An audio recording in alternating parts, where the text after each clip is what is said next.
Bienvenue dans le 4e épisode de Ça s'est dit à la revue, le podcast de la revue des juristes de Sciences Po Paris.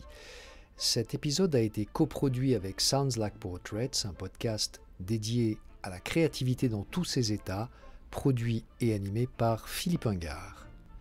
Je suis Philippe Ingard et j'accueille Danielle Mérion, avocate, militante des droits humains et franchement heureuse de vivre.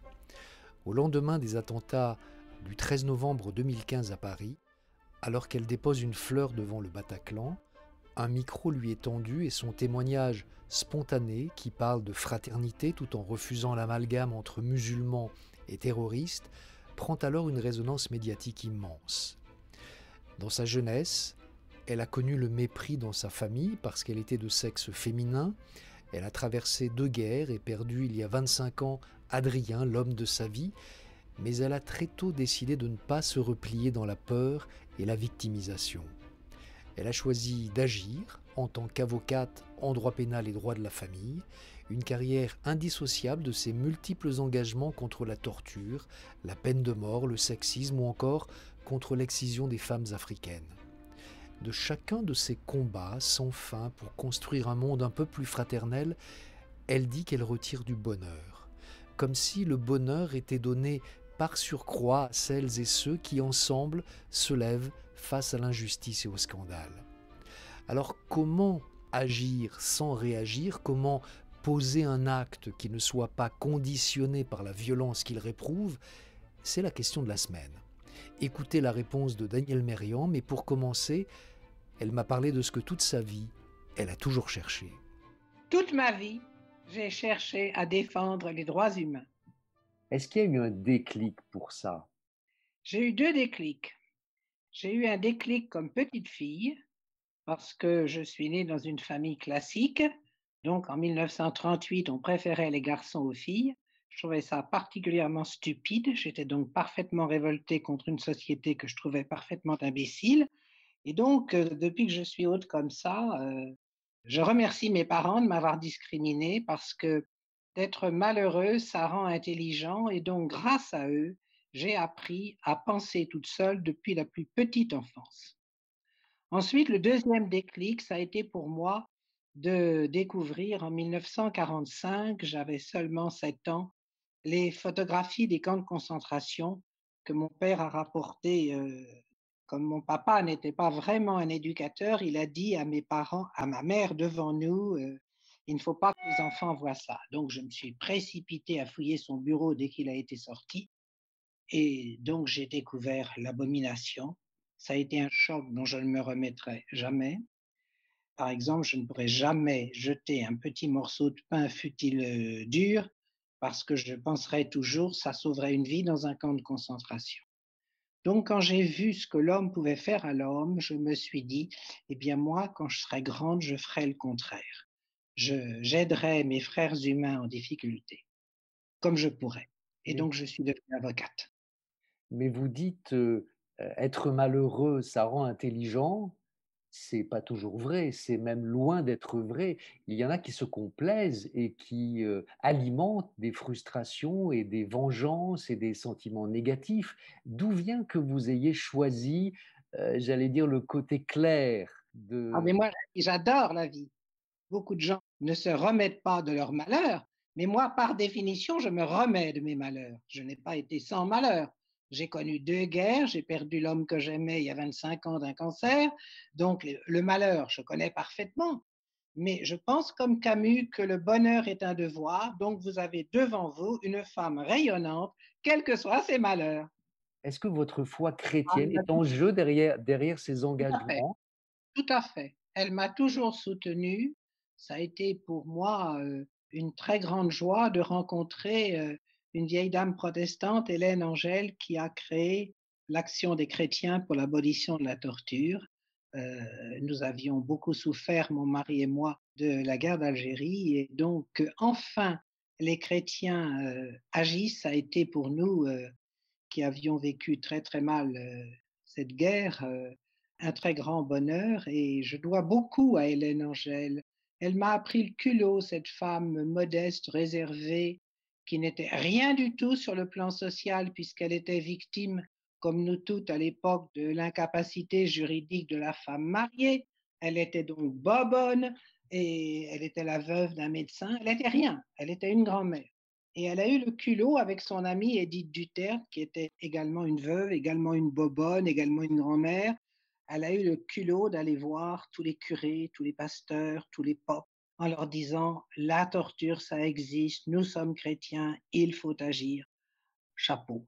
Donc elle m'a appris le culot. La philosophie, c'était, c'est impossible, alors on va le faire. Et c'est devenu ma règle de vie. J'ai du culot tous les jours grâce à Hélène Angèle. Il y a dans votre livre que vous avez écrit avec Tania de Montaigne, il y a dans votre livre cette phrase: changer les choses implique la croyance que l'on peut les changer. J'ai décidé d'être optimiste.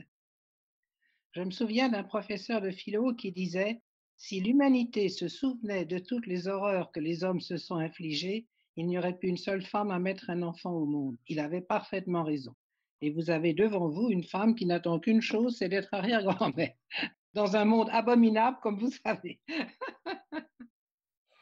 Alors, à propos du monde abominable, racontez-moi ce qu'il s'est passé le lendemain des attentats du 13 novembre 2015 à Paris, lorsque vous êtes allé déposer une fleur devant le Bataclan, parce que c'est de là que vous, qui êtes si discrète, êtes devenue au centre des projecteurs médiatiques à ce moment-là.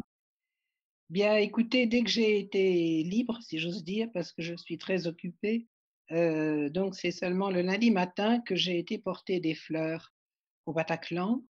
Et quand j'ai déposé mes fleurs, j'ai vu à mes pieds, parmi les fleurs, 2 exemplaires du livre d'Hemingway, Paris est une fête.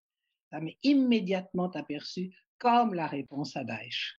Je dois vous dire d'ailleurs que Gallimard, en un mois de temps, toute la France a lu ou relu Paris est une fête. Ils ont vendu 180 000 exemplaires en un mois.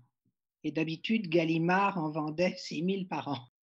Donc ça a été une chance pour moi. Ça m'a fait connaître un jeune musulman absolument adorable, Karim Bokercha, qui m'a cherché. 2 heures après, j'avais un bouquet absolument splendide avec un petit mot adorable. Et il s'est dit, bah, tiens, si je me faisais rembourser mon bouquet. Et il a lancé des fleurs pour Daniel. Et en un mois de temps, à notre grande surprise à tous les deux, j'ai reçu une somme colossale que j'ai pu distribuer à mes associations. Je reviens à ce que vous avez dit, à votre témoignage devant le Bataclan. Qu'est-ce que vous avez répondu à ce journaliste qui vous demandait ce que vous faisiez là avec votre fleur? Bon, moi, je suis une avocate, hein, donc quand on me donne la parole, je la prends. Donc, il me demandait si je voulais bien dire pourquoi j'avais déposé des fleurs. J'ai donc dit que j'avais déposé des fleurs parce qu'il était extrêmement important d'honorer nos morts, que j'étais très heureuse d'avoir vu parmi les fleurs le livre d'Hemingway, et je pensais que c'est comme ça que nous devions répondre, que nous étions une vieille civilisation et que nos idéaux, qui sont liberté, égalité, fraternité, nous les mettrions en pratique et que, bien entendu, nous allions fraterniser avec les 5 millions de musulmans qui vivent librement et tranquillement leur religion et que nous nous battrons contre les 10 000 barbares qui tuent soi-disant au nom d'Allah. Et donc, ça a mis beaucoup de baume au cœur à la communauté musulmane, qu'il n'y a pas lieu de prendre comme bouc émissaire, même si ce sont leurs fanatiques à eux qui sont cette armée internationale dont nous ne sommes pas prêts probablement de nous débarrasser, surtout si nous continuons de ne pas éduquer nos jeunes et tous nos jeunes et nos jeunes des banlieues comme les gosses du 16e arrondissement au mieux, ce que l'on ne fait pas. Alors, vous dites, c'est la réponse qu'on devrait apporter. Ce qui me frappe, c'est que c'est vraiment une réponse. C'est pas une réaction épidermique comme il y en Ah a non, ben beaucoup. non. C'est-à-dire que ce que vous avez dit n'était pas conditionné par l'horreur que tout le monde a ressentie, mais par votre réflexion sur l'horreur. Et c'est peut-être ça qui a eu tant d'impact. C'est Sans doute. peut-être parce que ça a donné de la perspective. Sans doute, sans doute. Et vous savez, bon, je dois dire que j'avais jamais répondu à aucun micro-trottoir, je n'avais jamais fait de selfie. J'en ai fait des centaines après sur mon boulevard avec beaucoup de jeunes. Et une fois, j'ai eu le plaisir de voir un jeune musulman qui était en voiture, qui s'est arrêté à côté de moi. Il a baissé sa vitre et il me dit: «Vous savez, madame, grâce à vous, nous avons recommencé à lire». Ah, je lui ai dit: «Monsieur, vous ne pouvez pas me faire davantage plaisir. Continuez».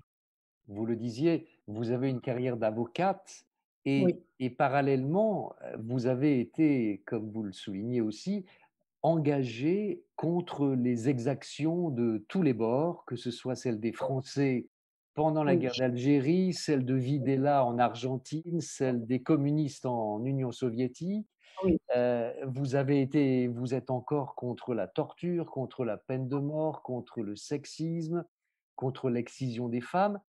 Est-ce que votre carrière d'avocate fait partie de vos engagements? Ah mais complètement, complètement. Je me suis toujours battue contre l'injustice. C'est donc pas tellement étonnant que je sois devenue avocate et j'ai eu la chance d'avoir été élevée par un père qui était très brillant, qui m'a appris à parler. Il l'a pas fait exprès puisque je ne comptais pas pour lui, n'étant pas nanti d'un zizi, il ne concevait pas, l'intelligence de sa fille. Mais, comme j'ai vécu 23 ans avec mon père, j'ai appris à parler par osmose et je lui dois beaucoup. Expliquez-moi, parce que votre père, c'était Claude Darger, le Oui, journaliste oui, présentateur du JT de l'époque dans les années 50-60. oui. Qu'est-ce que vous avez appris de lui? Déjà, quand j'étais enfant, il voulait que j'écrive mes rédactions comme Flaubert. Bon, alors je peux vous dire que je n'ai jamais écrit comme Flaubert, mais je n'oublierai jamais la première phrase de Salammbô qu'il m'a serinée. C'était à Mégara, faubourg de Carthage, dans les jardins d'Hamilcar. Il disait: on ne peut pas faire mieux, ni plus court, ni plus musical. Il mettait haut la barre. Et je dois dire que j'ai fait une croisière avec mon père sur le France. À cette occasion, il a fait une conférence où il a montré la vie des animaux qu'il commentait, le film de Rossif. Il a montré la vie des animaux muettes. Et ensuite, il a montré la vie des animaux commentés. Et alors là, j'ai été baba d'admiration. Je n'aurais jamais pu, sur ces images, mettre les mots que mon père a mis. Ce que je comprends aussi, c'est que mettre des mots, non seulement sur des images, mais sur une situation, c'est déterminant pour la comprendre et puis, j'imagine, dans votre esprit, pour y résister. Pour convaincre, il faut avoir les mots justes. Comment est-ce que vous avez entretenu ça dans votre vie? Trouver les mots justes? J'ai lu toute ma vie. J'ai la chance d'être née dans une famille de lettrés, dans une famille où il y avait des centaines de livres. Je ne souhaitais qu'une chose, enfant. Dieu sait que je m'ennuyais avant de savoir lire. Et vraiment, la poupée ou la dinette, ça me paraissait d'un débile. Donc, dès que j'ai su lire, j'ai lu la bibliothèque de mes parents. Et donc, je n'apprenais pas mes leçons, qui étaient ennuyeuses. Je lisais la bibliothèque de mes parents. Je connais le beau français et j'y tiens très fort. Et je ne supporte pas les fautes de français. Et quand j'entends sur France Culture 20 fois dans la journée, des fois au lieu de parfois, je suis malheureuse. On évoque la culture, on évoque les livres. Notre époque est remplie de peurs et remplie d'événements qui peuvent nous inciter à nous replier sur nous-mêmes. Comment faites-vous pour ne pas vous laisser submerger par la peur? Il y a des mots que je ne prononce pas. Je ne prononce pas le mot peur, je ne prononce pas le mot sécurité, je vis. Et qu'est-ce que vous dites à ceux qui prononcent ces mots? Identité, sécurité, peur. Je fais ce que je peux pour convaincre de mes propres valeurs les personnes que je rencontre. Et puis, à elles de voir. Il y a une phrase que je trouve très énigmatique, mais très belle à la fois dans votre livre. Vous dites: «Pas besoin d'avoir un réseau ou des moyens colossaux, tout est donné au départ, il suffit d'être». Être, c'est faire. Être, c'est faire. Et j'ai constaté qu'il n'était pas nécessaire effectivement d'être des cohortes pour être très efficace. Hélène Angèle, quand elle a démarré, c'était une poignée de personnes. Quand elle est morte d'une crise cardiaque, peu de temps après, nous étions 16 000 membres. Mais au début, il y a eu cette flamme chez cette femme. J'ai vu le même efficacité dans une autre de mes associations où il y a peu de monde, Prisonniers sans frontières, parce que les gens ne s'intéressent pas beaucoup aux prisons et encore moins à ce qui peut se passer dans les prisons africaines. Et là, nous efforçons d'améliorer le sort des prisonniers d'Afrique de l'Ouest. Donc, on n'est pas nombreux. Et en n'étant pas nombreux, on a fait un travail que j'estime fantastique, fantastique pour l'amélioration des conditions des prisonniers. Par exemple, nous avons fait un programme que nous appelions le P37, c'est-à-dire un programme sur les 7 pays dont nous nous occupons et pour 3 ans, parce que les prisonniers nous demandaient la sauce. Pourquoi? Parce qu'ils avaient 365 jours par an une boule de manioc à manger. Ça fait, c'est pénible. La sauce pour eux, c'était le potage de légumes qui leur aurait apporté des vitamines et autre chose que le manioc. Nous avons réussi à obtenir des gouvernements qu'ils ordonnent que soient constitués des comités de gestion tripartites où on réunit pour la gestion des jardins potagers que nous avons réalisés dans toutes ces prisons parce que les prisons en Afrique sont dans des zones militaires, c'est-à-dire qu'il n'y a rien. Donc on peut agrandir la zone carcérale. On a donc créé ces jardins potagers pour apporter la sauce aux prisonniers et nous avons obtenu des ordonnances pour ces comités de gestion tripartites, c'est-à-dire une gestion qui était faite à la fois par le directeur de la prison, par le responsable de l'équipe terrain qui visitait les prisonniers et par un responsable des personnes détenues. Alors vous savez, j'ai souvent raconté ça dans les innombrables conférences que j'ai faites en France sur l'état lamentable des prisons françaises. J'ai beaucoup dit qu'on avait des leçons à prendre en Afrique parce que eux, le syndicat pour les prisonniers, ils connaissent déjà pas nous toujours. C'est intéressant, là, la transversalité des combats. Et nous sommes une poignée de personnes en France à nous occuper de prisonniers sans frontières. Nous n'avons pas beaucoup de donateurs, mais nous avons la flamme, la compassion, la fraternité. On parle de vos engagements. Ce qui me vient, c'est que nous sommes dans une époque extrêmement clivée où la moitié de la population ne parle pas à l'autre pour des questions idéologiques, pour les questions qu'on a évoquées de sécurité, d'identité. Et votre réponse, j'ai l'impression, c'est que quand on ne peut pas parler, eh bien, il faut faire. C'est les actes qui comptent, ce n'est pas les discours. Le discours, il n'a de valeur que s'il vient corroborer des actes. Des actes de fraternité vont pouvoir permettre de prononcer un discours qui sera aussi de fraternité. Et ce que j'ai compris aussi dans votre livre, c'est qu'il y a une urgence à agir. Et vous Oui. citez une phrase de Solzhenitsyn que je trouve extraordinairement forte.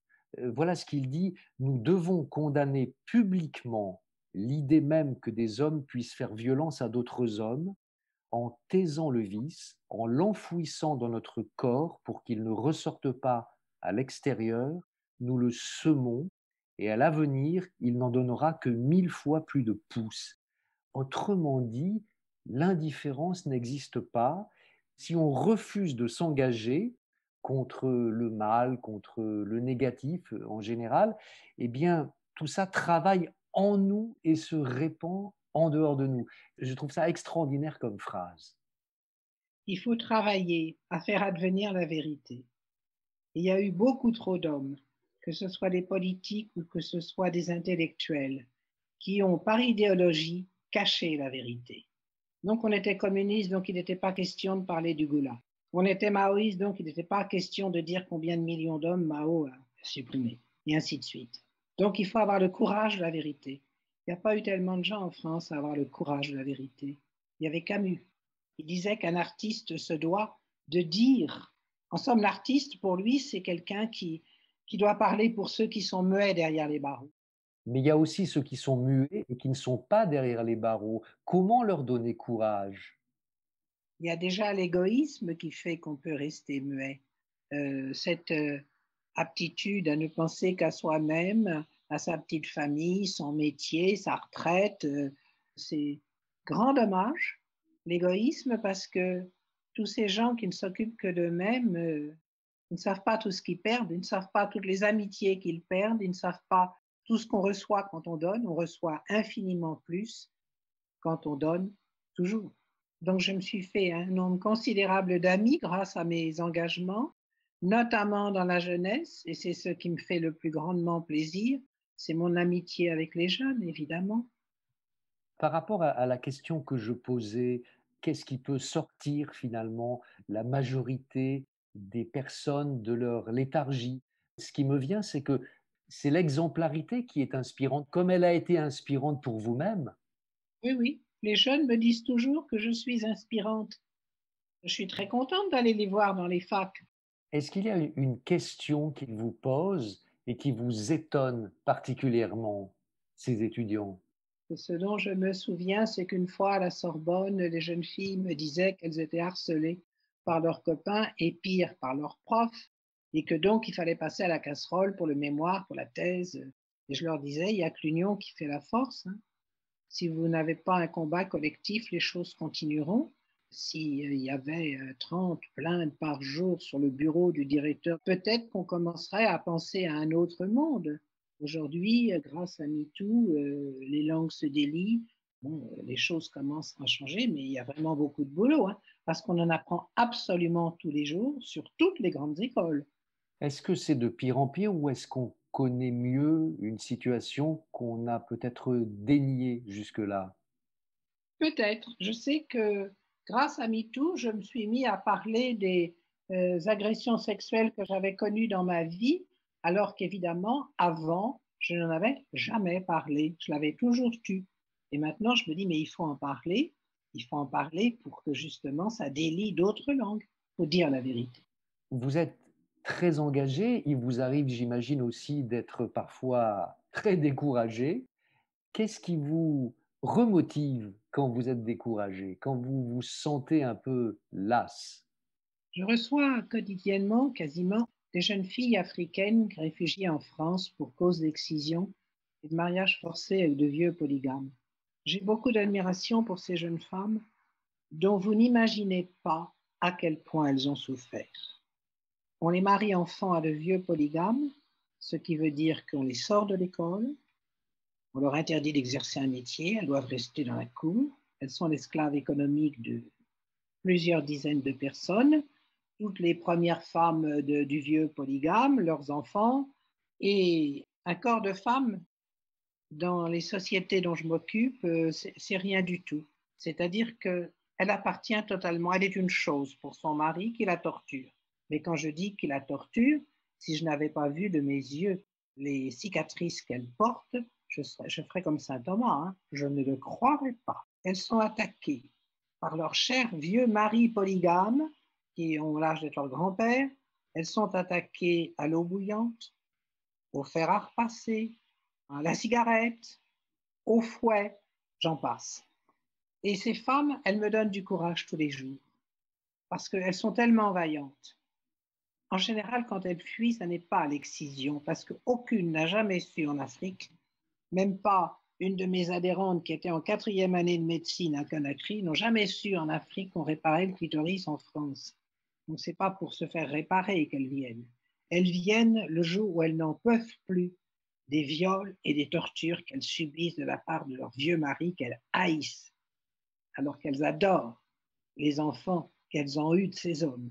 Et effectivement, beaucoup de gens disent, mais comment ça se fait que vous travaillez tant à votre âge? D'abord, quand j'ai pris un engagement, pour moi, c'est à vie, c'est pas juste pour un trimestre. Et puis, ces femmes, elles me donnent du courage par leur propre courage. Donc, il n'est pas question que je les abandonne. Et comme évidemment, comme je suis tiers accompagnant à l'OFPRA, je les reçois chez moi, je leur explique comment ça se passe, un entretien à l'OFPRA, et je leur explique que la seule question utile pour avoir le statut, c'est qu'est-ce que vous craignez, madame, si on vous renvoyait dans votre pays? Ce qu'elles craignent, c'est la mort. Pourquoi c'est la mort? Parce qu'elles se sont élevées contre les traditions ancestrales, donc soit leur père, soit leur vieux mari les tueront, et tout le monde trouvera ça très bien.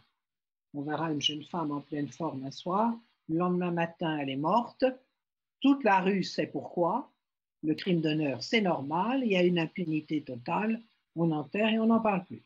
Donc, si vous voulez, elles ont intérêt à ne pas rater leur fuite.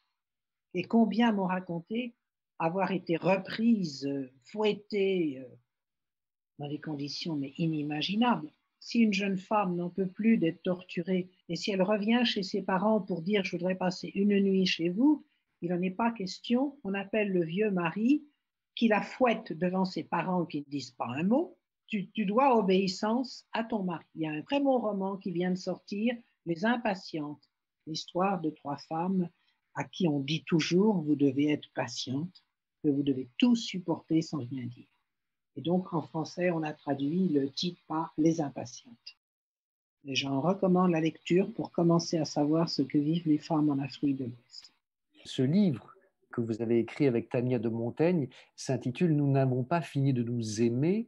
À la fin du livre, vous ajoutez même « Nous n'en sommes même qu'au tout début ». Qu'est-ce qui vous permet de dire que nous vivons un commencement en ce moment, à notre époque? Je le dis pour moi-même que je n'en suis qu'au commencement, d'aimer tous ceux que je rencontre et de faire le maximum pour eux, bien sûr. C'est ça qui empêche de vieillir, justement, le fait que agir, c'est toujours recommencer, c'est toujours revenir à quelque chose d'assez juvénile finalement. Oui, vous savez, quand je suis devenue la présidente de cette petite association, il s'est trouvé qu'en 2013, il y a eu beaucoup de jeunes femmes guinéennes qui sont venues se faire soigner. Et ces femmes, je leur ai dit pourquoi j'étais solidaire de leur combat. Je leur ai dit, moi-même, je suis née sous un régime d'esclavage. Alors elles me regardaient en se disant, elle se fout de nous, cette vieille bourgeoise née à Paris. Elle n'a évidemment pas été une esclave comme nous. Effectivement, je n'avais pas été du tout une esclave comme elle, mais je leur ai fait un petit cours de droit sur l'incapacité juridique de la femme mariée, ce qui est mon dada dans les dîners en ville. Qu'avez-vous fait, mesdames, contre cette horreur? Et elles étaient extrêmement surprises, parce que comme elles sont venues chercher la liberté en France, elles étaient convaincues que tout était rose pour les femmes en France. Alors je leur ai dit, écoutez, je vais vous raconter un peu ce qu'a été ma vie, comme ça vous verrez tous les combats que nous avons menés. Et je leur dis, quand je me suis mariée en 1961, je devais obéissance à mon mari. Quand nous avons eu des enfants en 62, 64, il était le seul à avoir l'autorité parentale. Alors je leur ai décliné nos combats et je leur ai dit, bon, à la fin du XXe siècle, on est arrivé à l'égalité en droit, pas dans la vraie vie, mais au moins en droit. Elles m'ont dit, oh ben Madame Mérian, si vous les femmes ici, vous avez gagné tous ces combats, eh ben nous, on va gagner le nôtre. Et elles aussi, elles ont du culot. Nous avons participé aux marches contre les violences sexuelles et sexistes et je leur avais dit, est-ce que vous voulez, mesdames, manifester? Ça leur était évidemment jamais arrivé de leur vie. Elles ont bondi de joie pour manifester. Et ces jeunes femmes, elles m'ont épatée parce que, en défilant donc dans les rues de Paris, où évidemment elles ont fait l'objet de beaucoup de photographies des passants qui n'avaient jamais vu non à l'excision, non au mariage forcé, elles se sont mis à clamer rendez-nous nos clitoris. Et je dis toujours, ce n'est pas une Française qui parlerait dans un dîner en ville de son clitoris, et c'est d'ailleurs très dommage, grandement dommage pour parler français. Donc elles m'épatent. Elles m'épatent par leur dynamisme après ce qu'elles ont vécu. Elles aussi, elles aiment la vie. Et je leur parle toujours d'une jeune femme qui a été une des premières qui est arrivée chez nous, qui était esclave en Mauritanie. Et cette jeune femme, quand elle a eu 9 ans, dans l'attente des enfants, mon maître, elle ne savait dire que mon maître quand elle est arrivée, mon maître a commencé à la violer. Quand elle a été enceinte, la femme de mon maître, aussi hypocrite que des femmes de bourgeois ici à Paris, lui a dit, tu es une excitée du sexe, donc on va t'exciser et on va te marier. Ce qui fut dit fut fait. J'ai oublié comment cette jeune femme a réussi à fuir.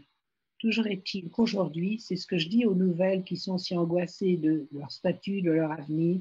Je leur dis, vous voyez, cette petite fille qui vivait au fond du désert en Mauritanie, qui était esclave, aujourd'hui, elle a le statut, elle est réparée, elle vit avec l'homme qu'elle aime, elle a un petit garçon de cet homme qu'elle aime, elle a un appartement sous le Sacré-Cœur, elle a un job, elle est élégante, elle est ravissante. Je dis, vous voyez, jamais elle n'aurait pu penser que son destin, ça aurait été d'être aujourd'hui une brillante Parisienne. Ben voilà, vous aussi, vous allez avoir cet avenir chez nous et je vais vous y aider. Alors, je suis très aimée. Et c'est pas désagréable, vous savez, d'être très aimée. C'est pour ça que c'est dommage d'être indifférent ou égoïste. On ne sait pas ce qu'on fait. C'est le dernier moment de cet entretien. Je vais sortir de l'espace dans lequel je me trouve. S'il vous plaît, ajoutez ce que vous souhaitez à cet entretien pour que vous ayez le dernier mot. Je reviens dans 1 minute. Alors, le dernier mot, ce sera aimez-vous les uns les autres. J'ai toujours pensé que c'était la phrase la plus révolutionnaire de tous les temps.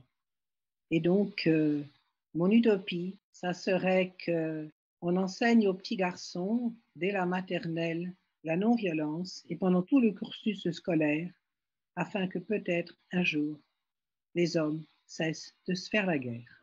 Merci Daniel Mérian d'avoir partagé votre histoire et vos réflexions. Pour continuer cette conversation, je vous signale Nous n'avons pas fini de nous aimer, coécrit par Daniel Mérian et Tania de Montaigne chez Grasset, publié en 2016. Cet épisode a été coproduit par Ça s'est dit à la revue, le podcast de la Revue des juristes de Sciences Po Paris, et Sounds Like Portraits, un podcast consacré à des humains créatifs, produit et animé par Philippe Ingard. C'était Philippe Ingard. À bientôt.